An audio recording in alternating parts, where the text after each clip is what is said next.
মহারাজের হুকুম দিবসে মাইরা এই সমুদ্রের মধ্যে ভাসিয়ে দিতে হইব। দিবস তখন পিছনে তাকিয়ে দেখে তার ঘরের মধ্যে সৈন্যরা ঢুকছে। এক মিনিট, এরা কারা যারা আমাদের বাসায় ঢুকতেছে? আরে এগুলো তো রাজার সৈন্য, কিন্তু আমাদের বাসায় কেন?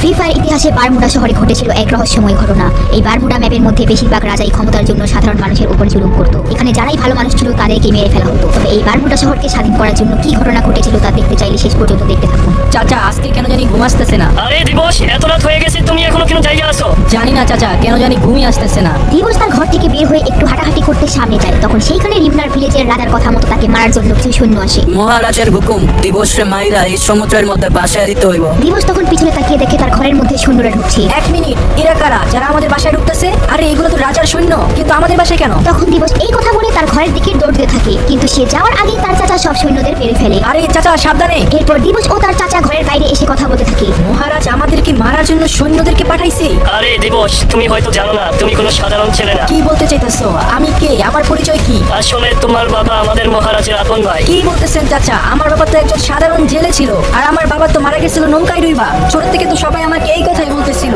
আমার বাবা নাকি নৌকায় ডুবে মারা গেছিল। না দিবস, তোমার থেকে সত্য লুকানো হয়েছে।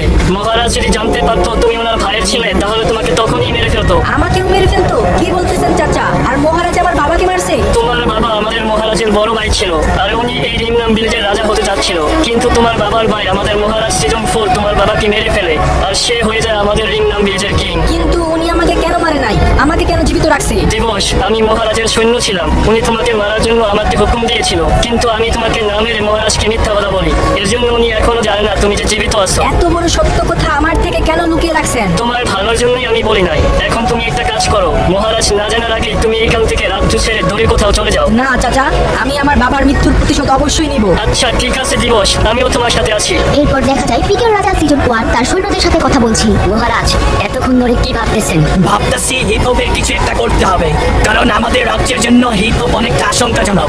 যে কোনো সময় আমাদের সাথে খারাপ কিছু করতে পারে। মহারাজ, হিপ হপের এত সাহস হয় নাই যে আমাদের রাজ্যের ক্ষতি করতে পারবে। হিপ হপের সৈন্যরা আমাদের থেকেও বেশি, আমাদের থেকেও শক্তিশালী। আমি ভয়ে আছি আমাদের রাজ্যের উপর না আবার আক্রমণ করে দেয়। মহারাজ, আমাদের তৈরি হতে হবে যুদ্ধের জন্য। ও, তুমি কি মনে করছো আমি হিপ হপকে ভয় পেয়ে বসে থাকবো? আমি ওর সাথে অবশ্যই যুদ্ধ করবো। মহারাজ, যুদ্ধ করলে আমাদের অনেক সৈন্য মারা যাবে, কিন্তু মহারাজ আরেকটা ভাবে হিপ হপকে মারা যাবে। আমাদের দুইজন সৈন্যকে ক্লক টাওয়ারে হিপ হপের সৈন্যদের মতো দেখতে সাজিয়ে পাঠাবো। এরপর আমাদের সৈন্য হিপ হপকে সুযোগ বুঝে মেরে ফেলবে। ও আচ্ছা ঠিক আছে, তাহলে তুমি আমাদের দুইজন সৈন্যকে প্রস্তুত করো। এরপর দেখা যায় রিমনাম ভিলেজে দিবস ও তার চাচা ওদের ঘরে যাচ্ছিল। তখন তারা দেখতে পায় রিমনাম ভিলেজের চারদিকে অনেক সৈন্য দাঁড়িয়ে আছে। আরে ওইটা কি? রিমনাম ভিলেজে এত সৈন্য কেন?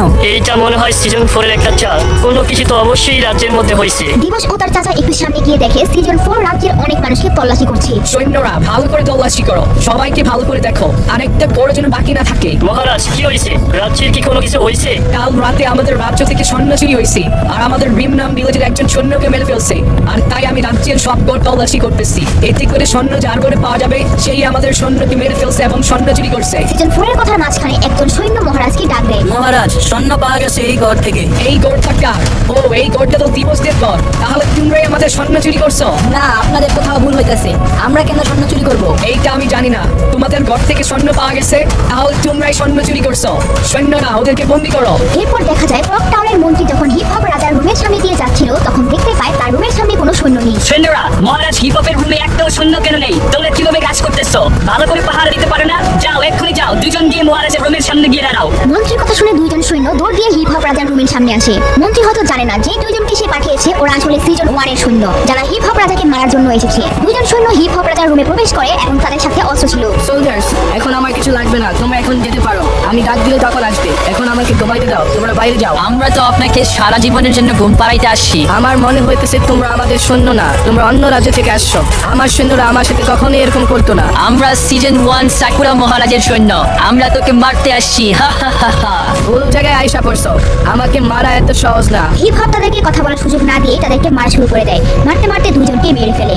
এইদিকে রিমনাম ভিলেজে সিজন 4 তার রাজ্যের সব মানুষকে নিয়ে রাজসভায় বসে। প্রিয় রিমনাম ভিলেজবাসী, তোমরা দেখেছো আমাদের আমাদের সৈন্যরাই দিবসের গড় থেকে রাজ্যের মূল্যবান সম্পদগুলো পেয়েছে। তার মানে এই স্বর্ণগুলো তারাই চুরি করছে।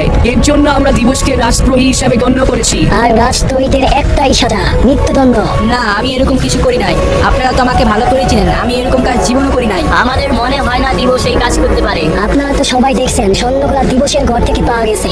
এখানে আপনারা সবাই প্রমাণ। মন্ত্রী সাহেব, এটাও তো হতে পারে যে এই স্বর্ণগুলা ইচ্ছা করে আমার ঘরে কেউ রেখে গেছে আর আমাকে ফাঁসানো হইতেছে। এইরকম কে আছে যে তোমাকে ফাঁসাইবে, যে কিনা রাজ্যের স্বর্ণ চুরি করে তোমার ঘরে রেখে দিবে? আপনি তো এটা ভালো করে জানেন, রাজ্যের স্বর্ণ চুরি করা এটা কোনো সাধারণ মানুষের কাজ না। তো তুমি কি বলতে চাইতাছো? কে চুরি করছে এই স্বর্ণ? কার এত বড় সাহস? আমি বলতে চাইতেছি এই স্বর্ণ কেউ চুরি করে নাই। মহারাজ এই স্বর্ণ আমার ঘরে রাখছে আমাকে ফাঁসানোর জন্য। চুপ থাক দিবস, আমি রিমনাম ভিলেজের মহারাজ সিজন 4। আপনি সেই মহারাজ যে কিনা রাজ্যের রাজত্ব পাওয়ার জন্য আপনার নিজের বড় ভাইকে মেরে ফেলছেন। কি উল্টাপাল্টা কথা বলতেছে এই ছেলে? মন্ত্রী, ওর জবান বন্ধ করে দাও। মহারাজ, দিবস সত্যিই বলতেছে। আপনি আমাকে হুকুম দিয়েছিলেন আপনার বড় ভাইয়ের ছেলেকে মারতে, কিন্তু আমি মারি নাই। এটাই আপনার বড় ভাইয়ের সেই ছেলে দিবস। কি বড় ভাইয়ের ছেলে এখনো বেঁচে আছে? হ্যাঁ, আমি উনার ছেলে রিমনামবাসী। এই সিজন 4 রাজা হওয়ার যোগ্য না। ও আমার বাবাকে মেরেছে, আমাকেও মারার জন্য লোক পাঠাইছিল, কিন্তু আমি বেঁচে যাই। এখন থেকে এই রাজ্যের রাজা হওয়া আমি। সত্য তো তোমাদের মুখের কথা বলে যাবে না।